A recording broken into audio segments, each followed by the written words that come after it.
আমরা স্বপ্ন দেখতে সবাই পছন্দ করি, কিন্তু সেই স্বপ্নটাকে পূরণ করার ক্ষমতা আল্লাহ কয়জনকে দেন।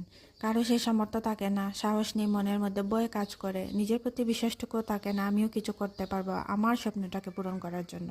কেউ শুরু করতে চায় কিন্তু সাহস করতে পারে না, আজ নয় কাল, কাল নয় পরশু, এরকম করে কিন্তু আপনার কাছ থেকে এক একটা দিন, এক একটা সময়, এক একটা মুহূর্ত কিন্তু চলে যাচ্ছে।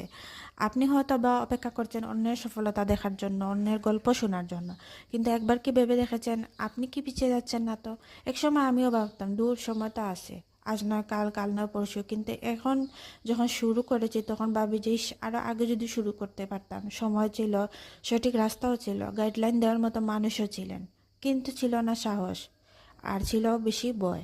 তাই আপনাকে বলবো, সময় কিন্তু কারোর জন্য অপেক্ষা করে না। আজকে হয়তো বা আপনি ভালো আছেন, কালকে কি হবে আমরা কেউ জানি না। তাই যেটা আমরা আজকে করতে পারবো, আল্লাহ পাক আমাদেরকে আজকে করার যখন সুযোগটা দিয়েছেন, তাহলে কালকের জন্য কেন অপেক্ষা করব? শুরুটা হোক আজকে থেকেই, সফলতা আসবে ইনশাল্লাহ।